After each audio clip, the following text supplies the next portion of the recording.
David, what are you doing? We're trying to start a show here. I'm blocking out my schedule for like Saturdays throughout December. They're like booked. Yeah, I get it. I mean, after, work during the week doesn't allow me a whole lot of time. So, gotta get my shopping done. There's Christmas lights to go see, Christmas parties. It's crazy busy. Maddie, I'm not blocking out my schedule for the holidays. And what are you blocking them out for? I mean, like Alabama, Purdue, Houston, Texas A&M, Tennessee, Illinois, Kansas State, LSU, Auburn, Indiana, Arkansas, Oklahoma. Listen, guys, the SEC Missouri versus championship is Kansas, over and basketball has officially taken over the SEC. I hope Texas, you don't have any plans for Texas, Saturdays for the rest of the season because North Carolina. things are about to get cranked up to 11 on your Yes, we weekend got from now Vanderbilt taking on till the Texas end of Tech. March. We've got massive matchup Alabama. after massive matchup coming your way now to Christmas. And Very after that, underrated we got matchup. conference play to Southern go. Miss and Ole So Miss. let us help you get your schedule set as we look into past, present, and future SEC Like fall Mississippi State and today Rutgers. on the Vandy's Hoop playing Southbound Show. Memphis.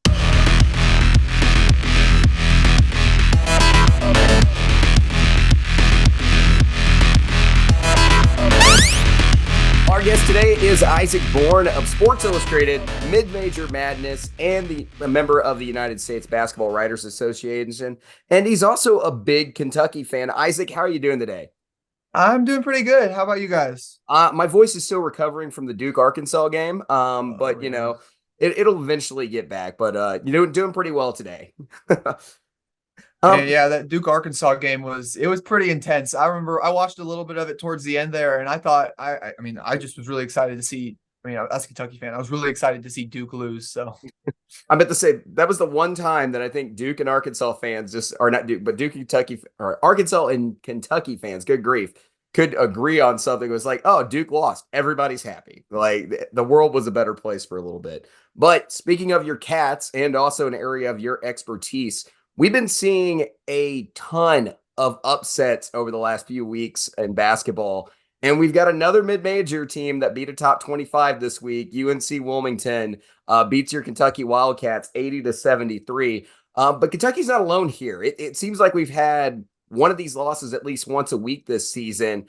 We talked about it a little bit a few weeks ago on this show, but Isaac, why do you think we're seeing so many upsets from mid-major teams against some of the best teams in college basketball to start this season?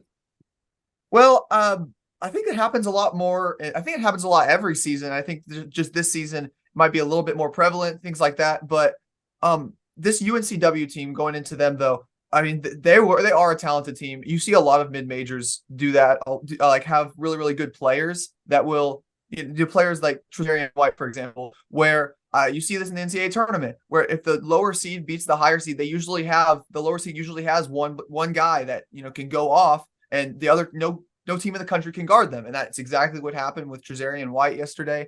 He just absolutely went off. You saw towards the end of that game, he was unable to miss a shot. He's just making fadeaways, getting to the line. I mean, he might have missed a couple shots to the line, but I mean that eventually, they didn't really do anything for them because they won by 7.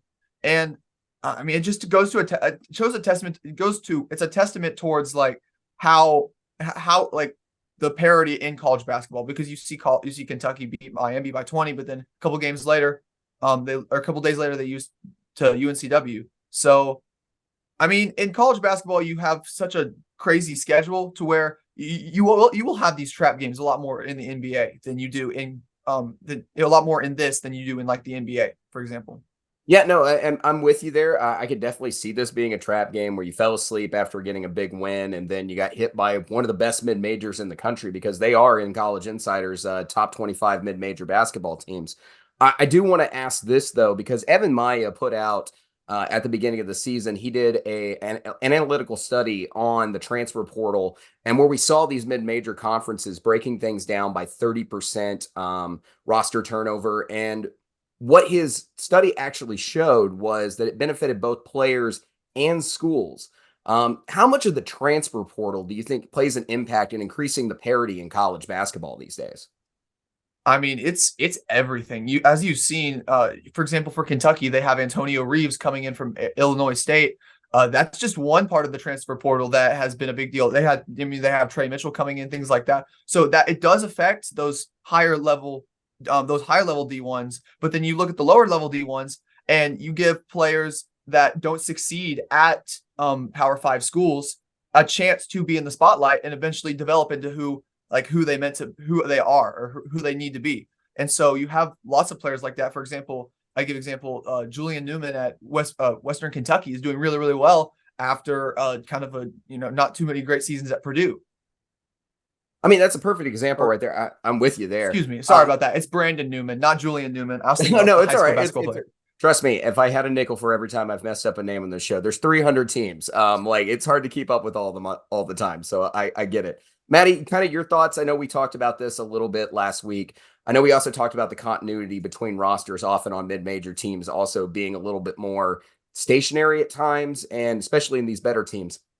What's kind of your thoughts?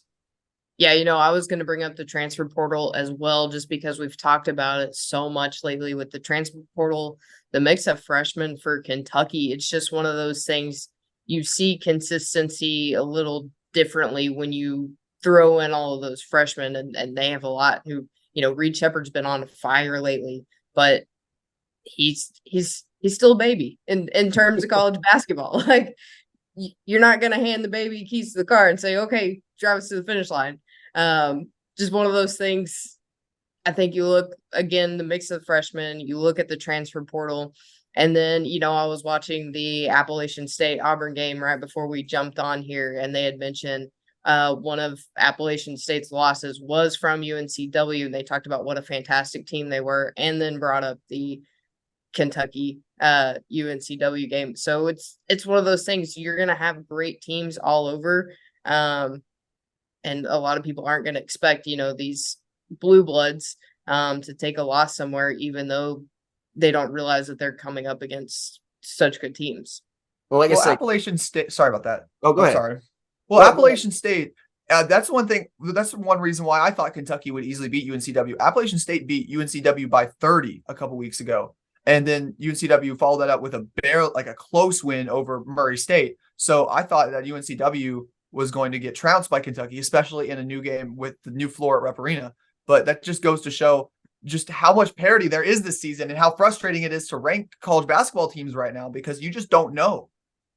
Yeah, no, I would agree. I mean, count the number of teams that we thought were going to be at the top or somewhere in the top 25 coming into the season. How many of them now have a potential Q3 loss? Talk about Michigan State comes to mind with their loss to JMU. You talk about now this Kentucky team with their loss to UNC Wilmington, Arkansas with UNC Greensboro.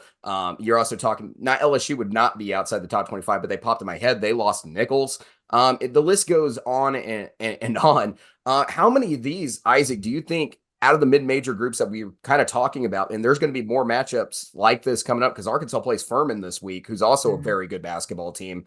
How many of these will actually turn out to be Q3 losses, and how many might actually turn into Q2 losses? Well, for sure, I know that UNCW has a chance to, they're in a decent mid-major conference. They have a chance to be a Q2 loss. I'm pretty sure they will be. Same with, who are you just talking about? UNC Greensboro. Same with UNC Greensboro. They have wins over Arkansas. Their only loss is to Vanderbilt, and that's a 4-point loss. So they have all these quality wins. They beat UIC last week. UNC Greensboro, at Mid-Major Madness, we do a weekly mid-major top 25 as well. And I'm thinking about ranking UNC Greensboro close to my top 10 just because of all these quality wins they have. That Arkansas's loss to UNC Greensboro is looking better and better every day, every time UNC Greensboro gets a win. So you have a lot of these mid-major schools this season that are finding success, but what's so frustrating is you have schools like I talked about Furman. You talked about Furman playing Arkansas tomorrow. They were really good at the beginning of the season. They beat Belmont, and then they barely lost to UAB. But then they have these really, really huge losses that show that they still are a mid-major school. And so it kind of humbles you a little bit to show like, oh wait, these guys are still mid-majors. They're not Power Fives. Yeah, no, and that's definitely part of the frustrating thing when you try to sort out all this data. Yeah, we're going to have the opportunity to talk a little bit more about a mid-major team in our game previews. Thank you for your insight there because I love mid-major basketball. We're definitely going to try to have you on for our mid-major report that we do here at some point. But let's move on for one of those teams that are going to be playing one of those teams we just talked about with Furman. Arkansas beat Duke on Wednesday night, in which I am still recovering from my exhaustion in the throat, poor vocal cords, however you want to phrase it in some way that won't make me look really, really stupid. But Arkansas beats Duke 80-75 in Bud Walton Arena. It was a great night with a great atmosphere. Arkansas really needed a win here. Guys, what allowed Arkansas to get this W against the Blue Devils? And how does this win kind of change your perspective on Arkansas season? Isaac, you are the guest. We'll go ahead and start with you. Well, I really thought Arkansas was kind of down for the count. I thought it was going to be kind of like their football season this year. Just, you expect to have, kind of mid to high expectations for them. And then they fell out of it. That loss to Memphis is looking worse and worse after Memphis loses to Ole Miss. But now but then you see them beat Duke. And when I first saw them beat Duke, it was in my head, is Duke not that good? Or is it that Arkansas just might be one of those confusing mid-major, one of those confusing Power 5 teams that, has good losses, but then they play down to their opponents in lots of games. And, that's one concept I've looked into is they probably do play down, and that's why they do have these silly losses. And so, I mean, I'm looking at it and it's pretty even besides the field goal percentage but the field goal percentage it's the big thing here. Duke took 67 shots. Arkansas took 53, but Duke made 2 more still. And it's just the fact that it's that, and then the rebound battle, which goes down to it. Obviously, Brazil is everything that Arkansas expected him to be this season, and then Khalif Battle is that good too. I mean, coming off the bench in that game too. Yeah, he's definitely, in my opinion, right now, probably the leader for Sixth Man of the Year in the SEC. I mean, he's close to Arkansas's points per game leader, and he's coming off the bench in every one of these games. Maddie, your thoughts on the Hogs' win against Duke? I like the way you phrased that question, David. What allowed Arkansas to get the W? Bud Walton Arena. That's what it comes down to. I think, if you didn't have that atmosphere, everybody saw it was a record-breaking night in attendance for Bud Walton. I think, coming off of those hard road games against some good schools, as we saw, North Carolina against Tennessee game, which I'm sure we'll talk about. But, rough losses, you come home a little downtrodden, but you have that fan base around you with that amount of people maxed out at 100%. If you don't get a win, there's definitely something wrong with your team. I would agree. Musk said something about the fact late in the game, if they didn't pull out that win, he was going to have severe doubts in the confidence of his team. But I will say also, one of the things that we pointed out last week with Arkansas was the assist to turnover ratio. And while they ended up losing the turnover battle in this game, that did not take place until the last few minutes when Duke's put that full court press on Arkansas. That's really what changed the turnover battle. Arkansas only was in single digits. I think they were down to 5. With 8 minutes, had 5 turnovers in the game with 8 minutes left, if I remember correctly.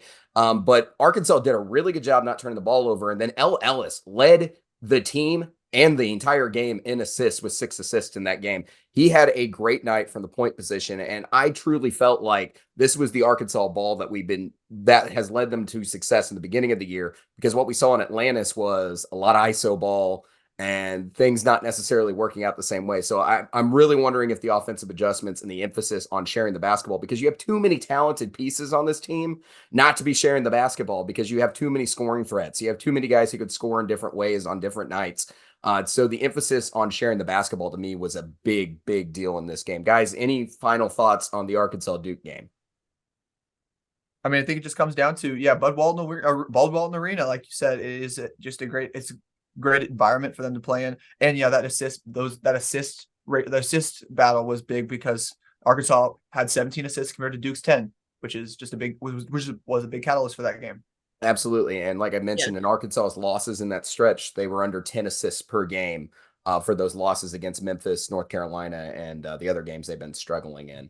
Maddie, did you have something else that you pointed at, David, that I, made a huge note of was that press. I mean, it didn't even look very strong, the press coming out of Duke. So definitely something to watch out as we move forward. I think Arkansas is definitely going to be working on their press break offense this Yeah, week. that was the first time this season that I was really like, you really need to call a timeout, because we know he doesn't like to use timeouts that much. But I was really like, will you call a timeout and set a play up on this inbound so everybody's on the same page and make sure that everybody knows what's going on? He never called that timeout. Instead, he subs Devo Davis in, who is one of his more experienced guards on this team and had continuity of what Muss wants to see. So wasn't a bad move. I just really was like, will you please call timeout? Because I really felt like that's how Duke narrowed the gap in this game late, was that turnovers and the full court press issues. I just really would have liked to see a timeout. All right. So, guys, we mentioned this team just a minute ago. You talked about Memphis. Let's move on to a team that beat Memphis this week, and let's talk about Ole Miss. So this week, Ole Miss may have had their best week in what seems like forever for this program. They beat North Carolina State in dominant fashion in the ACC-SEC Challenge. Then they get the news that Moses Cisse is eligible to play immediately for Ole Miss. I don't know how.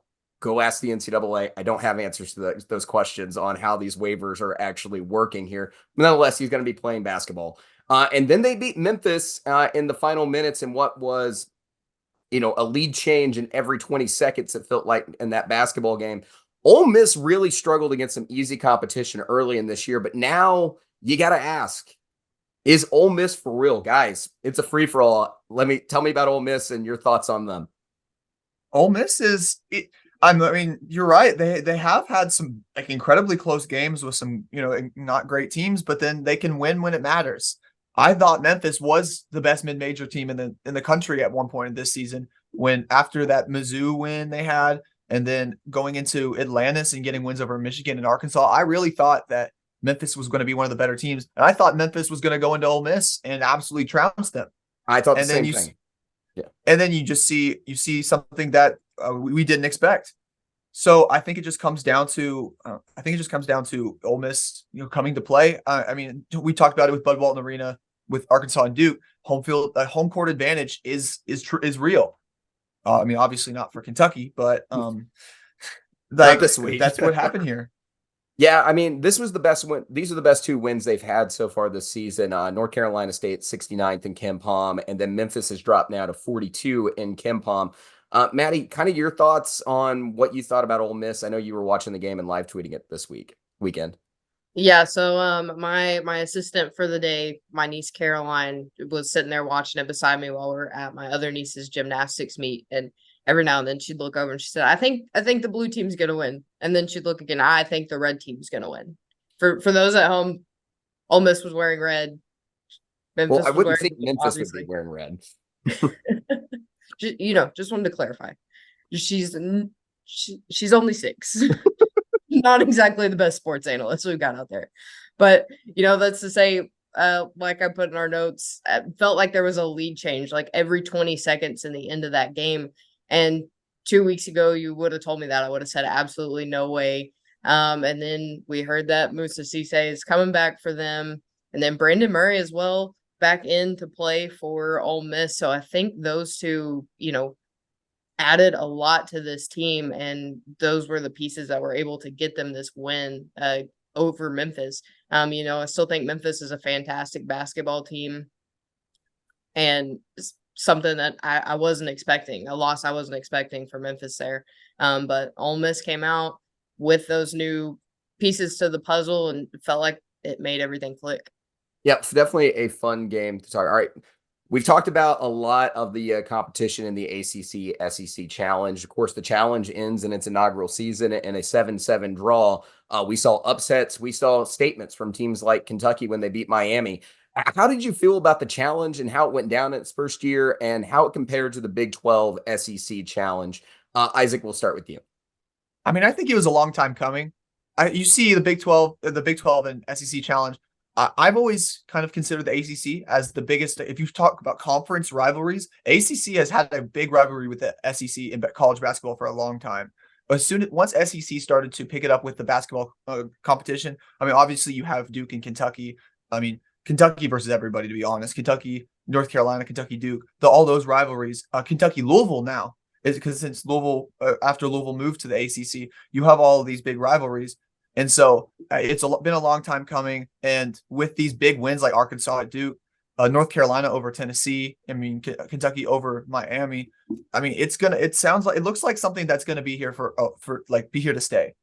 Yeah, I Especially thought it with was I agree with you. It seemed to me like a very fun challenge. Maddie, you were very hyped about this challenge, and especially because the matchup seemed very even. And when you end in a 7-7 draw, I think your theory was right about how even this challenge was going to be. Maddie, what did you see this weekend or this week? Yeah, I feel like last season when we did the challenge last year, I felt like there were 3, maybe 4 games that we got really excited about and were able to highlight and really get into it, but everything else just kind of felt a little off. Like it was another game on the schedule, you knew who was going to get the win.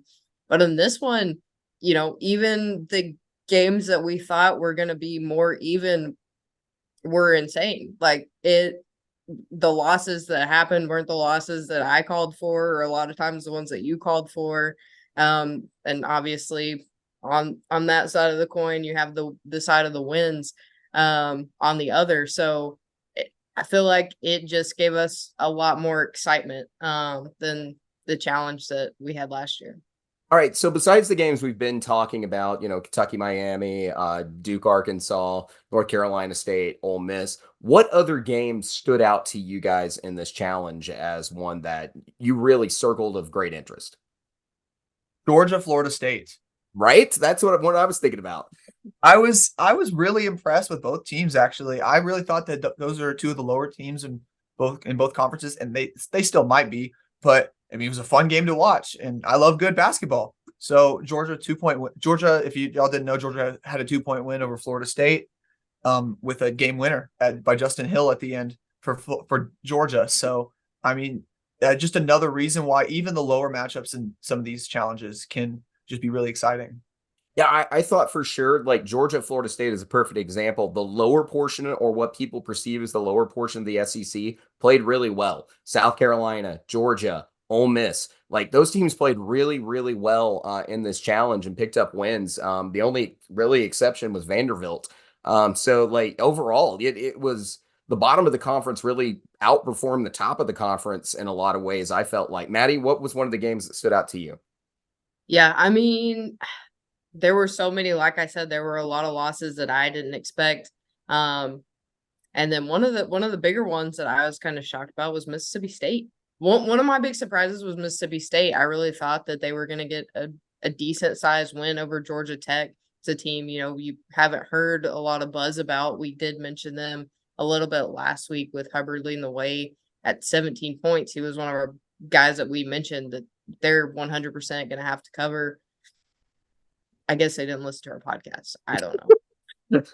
Well, it tends to happen, right? The one that I was really surprised by, not surprised actually, because I picked Virginia to beat Texas A&M, but it just seemed like everybody I talked to just kept thinking that Texas A&M was going to beat Virginia in Charlottesville. Look, that to me that was not a game of indictment against Texas A&M, because Virginia has one of the best home court advantages in the ACC. They've got a really great player in Reese Beekman. Like they're a really good team. Like to me, that game did not scream, something's wrong with Texas A&M. I thought it was just shocking that so many people just overwhelmingly thought Texas A&M was going to walk it into John Paul and pull that game out. Guys, real quick before we move on, I know Maddie, you picked Texas A&M. Isaac, I don't know what your thoughts were on the game, but yeah, anything you want to share about that one? I mean, I picked Texas A&M too. I love Wade Taylor the fourth. I thought that they had that, especially on the road, because Virginia does not look like the same Virginia that they always do, that they always are. But they pulled it out. It's something that you picked it perfectly. I mean, all it says on this like little sheet I have, all 5 Virginia starters scored in double figures. So I mean, team basketball was really the main catalyst in that game. Absolutely is, and playing great defense as well. Maddie, any thoughts on the Texas A&M Virginia game? I didn't by any means think that Texas A&M was just going to waltz in and beat Virginia, but I figured there would be a little bit more of a battle coming out of the Aggies. You said over 10-point loss. I figured if anything, it might be 3 to 4 points. A super close game, which I know earlier in the game it was a little bit closer, but I mean, just something I think the Aggies are definitely going to have to work on kind of their matchups with defense because that one definitely looked off reviewing the highlights. Yeah, like I said, this game doesn't change my perception of the Aggies. Like I said, I picked Virginia in this game for reasons because I think Virginia early this season was fixing some things since they've got some new pieces on the roster, figuring a couple of things out early in the season. But like again, they've got a great arena to play basketball in. Texas A&M on the road. To me, Virginia is not a bad team. I think they're going to be moving up well in the ACC. I think they're one of the better teams in that conference. It was just kind of a slower start for Virginia, in my opinion. So for me, like the reason I'm pointing this game out is it's kind of how everyone else is perceiving this game, and I'm over here not freaked out at all. So like that's what's weird to me Yeah. about this The one and only why. thing Oh, sorry, David. The only thing for me with Texas A&M, I think, the adjustment to playing without Julian Marble is it was very, very evident in that game. Um, I'm interested to see how they move on and how they adjust to play without him, and kind of see where that goes down the road. Well, we are going to talk about Texas A&M versus Memphis in our game previews coming up. All right, before we get to our game previews, we do have some serious news that needs to be talked about in this conference. Vanderbilt has suspended forward Lee Dort. He was arrested for felony aggravated assault. Police were called to his dorm room on Vanderbilt's campus shortly after 1 a.m. Sunday. Dort's ex-girlfriend told police that Dort took her phone and shoved her against a wall and bedpost in their dorm room, per the report. The woman later slid down the bed and Dort allegedly gripped her by the neck. Dort was arrested later that morning at Memorial Gymnasium. Dort was later released for a $10,000 bond Sunday afternoon, per the sheriff's office. Coach Jerry Stackhouse says he is taking this situation really serious. Per the Vanderbilt Hustler, Dort has been suspended for the team for the time being. We're going to take a quick break, and when we come back, we're going to talk about our game previews for this week. All right, guys, after last week, I didn't put the scores on the show because we still had games going on, and our point system for the scoring for the MTE was a little complicated, but here is the updated record. I am currently at 13-8 this season. Maddie falls below 500 this week. It was a rough week for Maddie and the ACC SEC Challenge. And our guests are currently at 11-5 for the year. That's how you know we bring on good guests. So Isaac's going to have to continue that for us.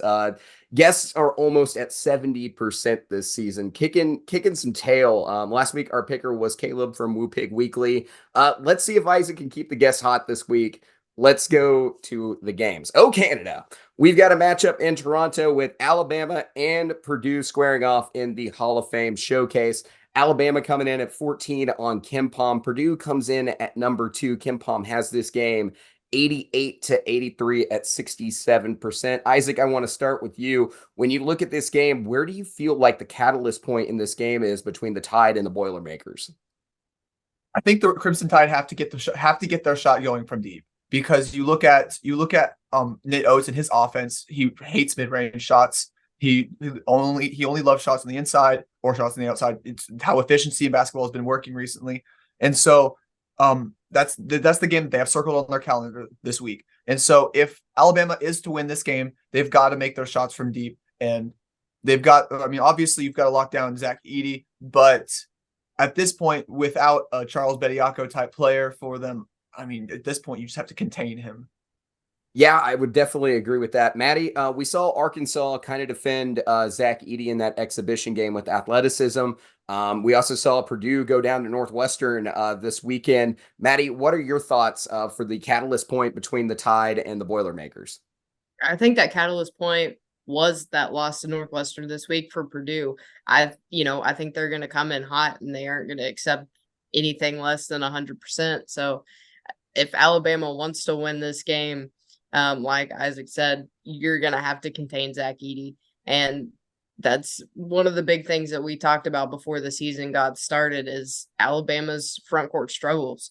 I think they're going to struggle against Edey, and like Isaac said, they've got to have some hot shots coming out of the backcourt to make sure that this game goes the way that they want it to. I definitely think you guys are both hitting the nail on the head, is that Alabama has to beat Purdue with offense. Like that's to me the biggest thing, because when you look at Alabama's defense, it's to put it mildly, it's not great so far, and the numbers are just horrible. Look at the defensive rating; they're over 106, which is 11th in the SEC. And then when you look at the points per game, it's not necessarily horrible. Only holding teams to under 75 points, which isn't great, but it's not the worst thing that you've ever seen. But when it comes to them playing P6 and P5 opponents, they're allowing 89.3 points per game. So you're going to have to figure out how to outscore your opponent if that's how you're going to play defense. There's a lot of concerns. They're also allowing 35% from their opponents from three. So to me, this is a big deal. And to me, the front court is where the question is going to be, because you got Zach Edey coming in, who's averaging a double-double every night, and he's over 60% from the field. So how do you stop Zach Edey? Do you guys got any answers in that one? You don't? You don't? you pray. I mean, at this, it's really hard with Zach. It's really hard to, I mean, you can't really stop Zach Edey, as we've seen this season. He's just a Hulk. He's a giant of a player. I mean, with this, you might have to just hope that he has a bad shooting night, especially with Alabama and their lack of size. I mean, they have athleticism, but with no defense, it's just it. At this point, they're going to have to outscore them. It's going to be, if Alabama wants to win, it's going to have to get into the 90s, maybe even triple digits. Yeah, I would agree with that. We saw Alabama struggle against one center this week with PJ Hall against Clemson. Maddie, any final thoughts before we get to the picks? Yeah, I think it's going to be very similar to the way Arkansas played Purdue in that exhibition game. They're going to have to beat them with athleticism. Like I said, you're going to have the backcourt on fire. That means forcing turnovers, getting a lot before they can even give the chance for their front court to be productive. Cutting off that entry pass down to Edey is going to be massively important for Alabama. And yeah, you're probably right. You're probably relying on your backcourt to cut off Purdue's backcourt in that instance. All right, guys. All right. What are the picks? Isaac, we always start with the guests. So go ahead. I've got my pick in. I know who I'm picking, but go ahead, Isaac. I know it's really crazy for me to say this, but I think I'm going to have Purdue in this game. That's who you're rocking with. Oh, I mean, it's shocking to me. Mm-hmm. Maddie, who are you going with? I'm going to go Purdue as well, just because of, proximity. I feel like you're going to have a lot more Purdue alum that way in Toronto rather than the deep South in Alabama. So it's going to feel a little more homey for those Purdue players. And like I said, got to rely heavily on the backcourt. They can't do it all. So I think Purdue's going to edge them out there a little bit. Well, speaking of players who are going to feel right at home, Zach Edey is from Canada. So I'm going to take Purdue as well, which means Alabama's going to win, which seems to be the tradition on this show, is when we all pick unanimously, the other team wins. So, yeah, but I'm also going with Purdue. That is where my logic is leading me. But if Alabama wants to win this game, they're going to have to do it on the offensive end. Only thing that you really can do. Got to shoot the ball. Isaac's exactly right. Drop back, fade away three, baby. All right, let's move on to our next game. We've got Texas A&M coming in at 21 on KenPom, facing the Memphis Tigers, who come in at 42 on KenPom. This game is going to be at College Station, and KenPom has it 81-74 for the Aggies at 72%. Isaac, I'm going to start with you.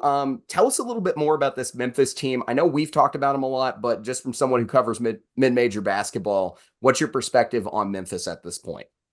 So I had the chance to go down and watch Memphis the Friday before the week of Thanksgiving. And first of all, they did not like me there. They don't like it when I call them a mid-major. That's all I'm going to say about that. But I went and watched them play. And biggest surprise for me this season has been David Jones. He's a 6'6" forward for them. He's transferred around a bunch of different places. Last place he was at was DePaul, but this season averaging 18.4 points a game, 6.3 rebounds. He's only 6'6", but he plays a lot taller. And I'm really excited to see what he can do against Texas A&M and and Henry Coleman. But on top of that, Javon Quinterly has to make shots, because that's a big reason why Memphis lost the other night to Ole Miss, was because Javon Quinterly was 2 for 12 from the field, only 7 points that game.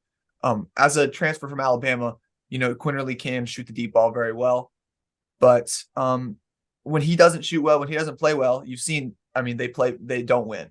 That loss to Villanova is still absolutely killing them.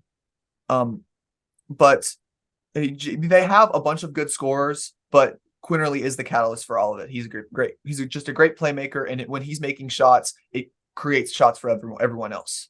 I agree that Javon Quinterly is definitely someone that you need to get going on this Memphis team because David Jones, you're exactly right, is killing it. 18.4 points per game, almost 7 rebounds. He's at 6.3, so not almost 7, closer to 6 than 7, but he's averaging over 6 a night. Game high 36, which I watched in that Battle of Atlantis game, and I just thought the man could not miss all night. And he's averaging 30 minutes a night for Memphis. He's a big part of this offense. You got to get him some help. Javon Quinterly, I agree with you, is a big part of that. Maddie, any thoughts on this Memphis or Texas A&M at this point? I think we're going to see something very similar to Ole Miss. Even if we got Javon Quinterly getting shots up, I think it's going to be a close game. I think we're going to see a lot of lead changes because of the styles of play. I feel like are very similar here between Texas A&M and Memphis. Both heavily rely on their backcourt production. Henry Coleman, I believe he's better and he's back playing. So I think that'll be great for Texas A&M. Definitely help them hold up the front court a little bit, but I think it's going to be a close one. I think one of the things that I'm thinking about right now has to do with rebounding. We've talked about it with Texas A&M in the past. They don't really, they don't really have this dominant big like a lot of teams do, but they rebound by committee very well. In fact, they're winning the boards right now 13.4 boards per night, whereas Memphis is negative. They're losing the boards almost every evening right now by at least 1 rebound. They're at minus 1.9 for the season in their rebound differential for their average for the year. All right, guys, let's talk about the picks. Who are you guys going with? Any upset in store here or going against KenPom? Isaac, you are the guest. Always start there. I feel like when Memphis is heavily favored in games, they lose. But in this situation, I feel like coming off that Ole Miss loss, Memphis is going to be on fire. And Texas A&M kind of in a lull right now after their loss to Virginia. I've got Memphis by a very narrow margin in this one. Got Memphis by a very narrow margin. All right, I dig it. All right, Maddie, what are your thoughts? I'm going to take Texas A&M at home. It'd be different if it wasn't in Reed Arena, but I think that home court advantage helps them hedge out the competition just a little bit. I am waiting for Wade Taylor to have another big game in this one. To me, coming back home after that Virginia loss, to me, is kind of leaving a sour taste maybe in some Aggie fans' mouths, and it might be leaving a sour taste in Wade Taylor's mouth as well. I think he is probably the SEC Player of the Year if he could keep up this pace at 18.5 points per night. He had a game high at 35, so I'm looking for Wade Taylor to have a very, very good game for Texas A&M. But I don't think they're going to blow Memphis out by any means. I think Memphis is also pretty upset with the way that things have gone so far this season. So I'm expecting a fight, but I'm going Texas A&M in this one for this game. All right, our next pick, or our next game that we're previewing, is a game that I go to almost every year, but this year don't know if I'm heading there or not, but this one is the Crimson and Cardinal Classic between the Arkansas Razorbacks and the number 25 for now. AP poll comes out tomorrow. Oklahoma Sooners. Guys, when you look at this game, what are you thinking about? Which team do you kind of favor? What are your thoughts on Arkansas versus Oklahoma in Tulsa? It's hard to tell with Arkansas. That's what we've talked about. They come out and have a great game against Duke, but then they drop 2 games. They drop games to UNC Greensboro and Memphis. So it's hard to tell. In my opinion, I don't know if Arkansas will come out with that same fire that they have had. But if they do, I would like to take them. But you also have the Oklahoma Sooners, who have some very underrated losses. Or underrated wins. Against USC, who might not be as good as advertised this year, but they still are a ranked team. And then they have that Iowa win as well. So, it's it's an interesting matchup because I do feel like if Arkansas comes out with the same fire they did against Duke, then not many teams in the nation can beat them. I would be of similar thought, but yeah, you're exactly right. That USC win, USC coming in at 37 on KenPom, they win that one by 2, and then Iowa coming in at 38 on KenPom, so right next to each other, they won that one by 12. So it was really great. Those 2 wins right there have been really great for Oklahoma's resume so far this season. Maddie, you did your preseason research on Oklahoma. What are you kind of thinking on the Sooners? I think Oklahoma, like those 2 games, played really well, but I feel like the matchups are going to get them in this game. You know, just not really a whole lot to get excited about in terms of having some like superstar powers over in Oklahoma. I think team ball is really what helped them get the wins in that. So I think that's going to be kind of their downfall in this game against Arkansas. I gotcha. So where I'm really looking at is around the perimeter. This has been Arkansas's worst part about their defense this season has been around the perimeter. They're allowing 3-point field goals a night. They're 8th in the SEC when it comes to that. Their opponents are shooting 34.1%. They're 10th in the SEC in that. So there's been some issues around the perimeter this season for Arkansas. And then Oklahoma's hitting 8.4 3-pointers a game. So to me, taking care of the perimeter for Arkansas is the big concern on the defensive end for the Hogs, but we'll see. They held Duke off pretty well, so if they can do it again, and what Arkansas fans deem Bud Walton West out there in Tulsa at the BOK Center, we'll see what happens. Guys, go ahead. Let's go around the horn and get your picks. Isaac, we'll start with you. I think in this one I'm going to give Arkansas the narrow win here because they obviously have Furman just a couple of days before that, and if they can get a win against Furman, I think it will be a good like lead into a win over Oklahoma. All right, I like it. Oklahoma also face Providence the next night after the Arkansas Furman game. Maddie, your thoughts? I think we see Arkansas with the win here, not a blowout. Kind of like Arkansas, or like Isaac said, a narrow margin for Arkansas. I'm going to say maybe somewhere between 6 and 8 points as a win over Oklahoma. I am going to be stressing about this because here we go again. Somebody who wants the unanimous pick is one of these games are going to be wrong. This is probably the tight one, in my opinion, but I'm also going Arkansas. I still think that Arkansas is the more experienced team. I think, that's an objective point there, but Arkansas is the more experienced team. I think they've got a little bit of things sorted out on the offensive end when it comes to the assists and figuring out how their offense is going to run. So if Arkansas can get ahead in this game early, I think that's going to be the big thing. Whoever gets ahead in this game early has the last 2 years kind of swung the momentum in the basketball game in that game in Tulsa. So if Arkansas can get out ahead early, which I think they can do, and can get around that 50% field goal percentage, which we've seen them do in their wins so far this season, I'm going to lean Arkansas in this. And I think you've also got some momentum built up after that Duke game. If you can beat Furman, you're starting to feel better about yourself and you can get some momentum rolling. So I'm also going Arkansas on this, and we'll see if I regret it later as an Arkansas alumni. All right, so let's talk about, for our fans or our friends up there just north of the border, Missouri taking on Kansas in the border showdown. Guys, when I worked in Kansas City, this was always a game that I wish I could have gone to, but unfortunately the game was suspended for that time period. But it's a classic rivalry. It's one of the best rivalries that we have in this conference with an outside opponent. And of course, this game is going to be an Allen Fieldhouse. Now, I don't really need to look at KenPom to tell you who's favored here. And I don't really think I need to go into the numbers too hard. So we'll just go around the horn real quick. Tell us what you're looking at matchup-wise, situation-wise. How does Missouri possibly pull an upset in this game? Any thoughts? Any thoughts on that regard, on how the Tigers pull out a win in Allen Fieldhouse? Isaac, we'll start with you. Can I pass it on to Maddie? Go ahead. I think Isaac know. needs a second to think. For me, first thing that comes to mind, if Mizzou is able to take a win here, it's because they shocked the world and came out and played defense. Okay, explain what you're seeing on the defensive numbers for Mizzou. I mean, Mizzou's parity in their net rating, or not parity, their kind of misalignment in their offensive rating versus defensive rating. Offense is very high, but their defensive rating is also very high. So it's one of those things, you can't let a team like Kansas come in and run up 100 points on the scoreboard, because I have a feeling that that's probably what's going to happen here. We've seen it time and time again with Mizzou. We saw it last season. They're just not productive when it comes to defense. Yeah, and the other area they're also not productive in, and we've talked about this in the offseason as well, and I didn't think it was necessarily going to improve, was rebounding. They're terrible at it. They're one of the worst in the SEC, negative 1.3 and the defensive or in the rebound differential so far this season. this team has had struggles. I know they're going to get better in the next couple of years with all the centers they're bringing in their next recruiting class.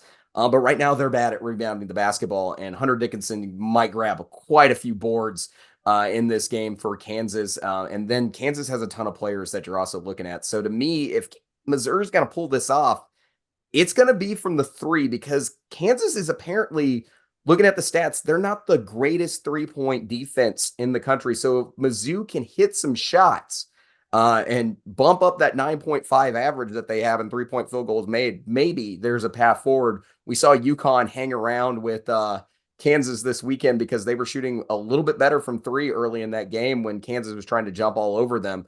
So Mizzou's known for their 3-point shooting. Nick Honor, 2.63 field goal, 2.6 3-point field goals per night. So I think that's the path. I think you're going to have to make your shots count. You're going to have to make a lot of them count from deep as well.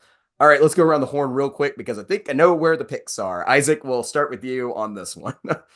Oh, real quick before I vote, I did want to give a little shout out to a former mid-major player on this Mizzou roster that I feel like if they do play him right, I mean, obviously he's only getting 10 minutes a game at this moment, but he is a big body on the court that maybe could possibly guard Hunter Dickinson. You might know where I'm going with this. Connor Vanover. He's only getting 10 minutes a game, but it's kind of a situation where you have a big body and you put him up against Hunter Dickinson. This tallest player on this Mizzou team that gets consistent minutes is 6'8", and Hunter Dickinson, standing well over 7 feet tall, is going to be a very big matchup nightmare. And so if Mizzou does want to kind of give Kansas a bit of a shock to start the game, that might be a way to do it. I don't think that Vanover is a player that's going to be playing a lot of minutes a lot of the time. But at 7'5", that's a shock that I feel like they could 100% give to Kansas. Now, obviously, I'm going to give Kansas the win here, though, because I mean it's Kansas. They have wins over Kentucky. They just beat UConn. I mean, Mizzou is almost a mid-major win to them.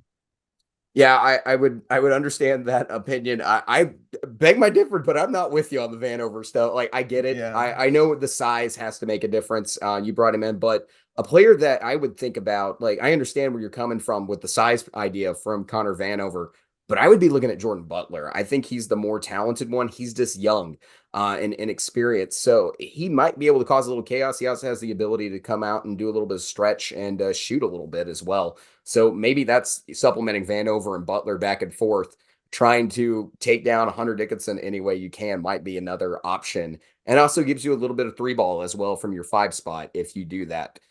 So that might be a combination for success. I don't think it's going to be Vanover alone, but I think you're going to have Butler playing some good basketball as well. I'm going to pick Kansas. Maddie, who are you taking?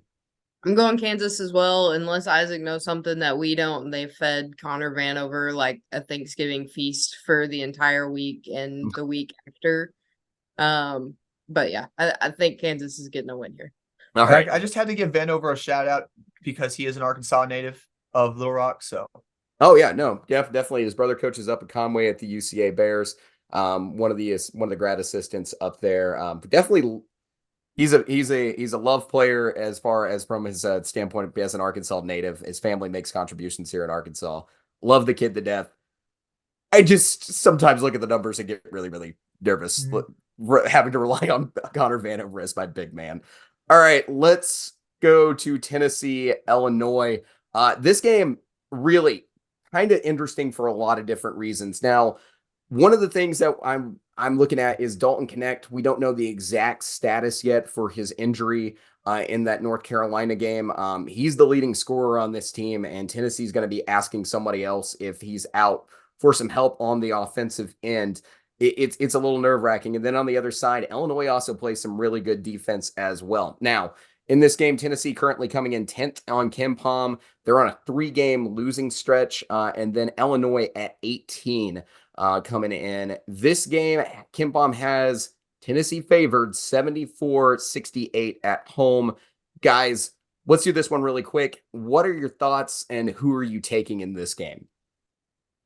I think I'm going to have Tennessee just because, coming off 3 losses, we have talked about the motivation that many teams will have after, multiple losses. They've lost 3 games in a row. And at some point they're going to they're tired of losing.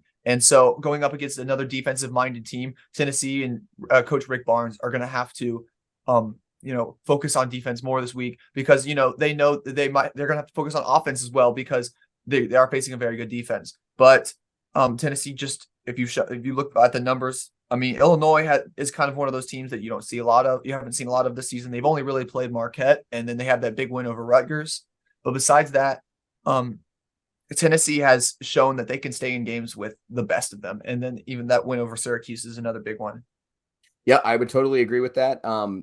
Tennessee can play with anybody in the country. Even when they got down at the Dean Dome, they fought back as hard as they possibly could. So I definitely am in the belief that Tennessee's better than their record. Maddie, what are your thoughts on this game? Remember, this game is also in TBA.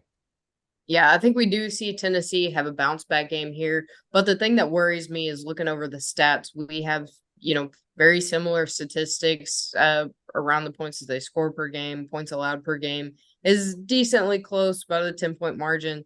But the big thing that stands out to me is the rebound differential. With Illinois, you've got about 14 a game, and Tennessee is under 2. So it's going to be interesting to see if they're going to be able to pull down boards in this game versus Illinois. I think that's going to be the big factor here. I can definitely agree with that. When I'm looking at it, yeah, I'm with you guys. It's Illinois' defense is what mainly concerns me the most. They're also very good on the defensive glass at over 80% on their defensive rebound percentage. All right, guys, let's go around real fast. Did you guys both have Tennessee? I think I just realized both of you guys picked Tennessee, did you not? I am also picking Tennessee in this game. I think they've also got that George Mason game that they can have a bounce back with and get themselves right before picking up what would be, according to KenPom right now, their second biggest win of the season. Wisconsin currently just two spots higher than them in KenPom. But I think this one might last a little bit longer at the top spot. So this might be the best win they get so far. And having it at home is a really, really good opportunity because they have not had a big game yet at home. All right, so let's turn the page and go to our last game that we're picking here on our game preview portion of the show. And that is the Palmetto Showdown this year taking place in Clemson, South Carolina at the Little John Coliseum. Guys, last year, South Carolina wins this game just barely, and it was probably so far one of the biggest wins of the Lamont Paris era outside of that Kentucky win last season. But when you look at this game, what are you really thinking about who wins this one and why? I'll go through the KenPom numbers in just a second after you guys give me a little bit of thought on this. I need to pull them up real quick. See, this is a tough game for me to gauge because you have two teams that are both undefeated. And obviously, I think Clemson has the bigger wins. They have UAB, a win over UAB, win over Boise State, and win over Alabama. Alabama's the one that is just absolutely popping out at me right now. But then South Carolina has that win over Grand Canyon and also a win over Notre Dame. Two big wins there. And also George Washington, I feel like, is a bit of an underrated win. I kind of consider them as, not a top 25 mid-major team, obviously, but top 50 in my mind. So South Carolina has showed that they can win, but the only thing is, can they beat a team like Clemson, who will probably be ranked come tomorrow? Yeah, I agree with you there. That Grand Canyon win is just, it's a great win. People don't realize how good that win is if you don't follow mid-major basketball because I believe it was the Resource Nexus actually ranked Grand Canyon their number one mid-major coming into the season. Very, very good basketball team. And so getting a win in Phoenix, which was semi-away according to KenPom and their metrics there, that was a great win at the Arizona tip-off. Maddie, what are your thoughts? And then we'll go into Clemson a little bit. I think this one, very similar to the last game we talked about with the Bulls in Illinois. Very similar statistics for each team. Isaac pointed out both undefeated, so it's hard to kind of see kind of where those differences really lie in teams like this that have such similar stats when you're just comparing numbers. I think it's going to be an interesting game. Clemson at home, though, with the home court advantage is, I think, tipping the scales a little bit. I can definitely agree with that. I'm looking at two players. Center of the tension to me is PJ Hall, 21 points per game, 7 rebounds a night, game high 29 points, 2.2 blocks per night. He was great against Alabama. He's going to be tough against South Carolina at home. I think he's a really great player. But for South Carolina, the guy I'm going to be looking toward, if he can take over this game, it can keep this thing really close. It is a rivalry game, so you never know really what's going to happen. That's Michi Johnson, 17.9 points per game. 29 points also for his game high. He's averaging 28 minutes a night. He's going to be important in the backcourt. And I think that's where it's going to be really interesting is Clemson's front court and South Carolina's backcourt, which way you're kind of turning. But I am going Clemson in this game. That's my pick. I think Little John Coliseum might be a little too much. Isaac, did we get your pick in? No, I think Clemson does have an advantage in this game, but I feel like we are all picking kind of the same teams, and I do feel like South Carolina. Yeah, I feel like South Carolina has a good chance to win this one, and so I'm gonna give a small advantage to South Carolina because you do say it is like a home game for Clemson, but you know that a lot of South Carolina fans are going to travel to Clemson to watch this game, and so it could very well be a 50-50, maybe possible barely Clemson advantage here. So I don't see it being too much of a home court advantage for Clemson. I see it being very, very competitive, but I get where you're coming from is that like when you're that close to each other, fans are going to travel, and that's what makes rivalry games so much fun. So that's one of the reasons that we wanted to circle this game today. All right, I want to thank Isaac for coming by and talking basketball with us today. Isaac, why don't you tell everybody where they can find you at? All right, so I do NBA beat writing for Sports Illustrated and the Dallas Mavericks. So you can find me on Sports Illustrated mid-major, Sports Illustrated Fan Nation, working for on DallasBasketball.com, and then also I do work for Mid Major Madness on SB Nation, and I write mid-major feature articles, and I like to travel a lot to mid-major basketball games. So if you ever see one of my tweets that I might be at a mid-major basketball game or anything, make sure to come up and say hi. I just love to talk to people that just love basketball. So if Isaac will, want to come back sometime, I definitely am planning on inviting him onto the mid-major report at some point this season, especially when we get turned into conference play, so we can kind of do a preview time for that. I think that'll be super fun, especially with the conferences that we cover here on this channel. Guys, thank you so much for checking out the show this week, and thank you for liking and subscribing to the YouTube channel and following us wherever you guys get your podcast. We did hit one of the first big numbers for YouTube this week. We are now over 500 subscribers, which is a massive number on YouTube and one of the most important ones to get. So thank you guys so much. Please continue to listen. We love doing this show, and we love to have guests brought on and talk basketball with them. So if you're not a subscriber, we'd love to have you as a subscriber as well. So until next week, everybody, we'll catch you next time. All right, guys. Have a great week. Thank you.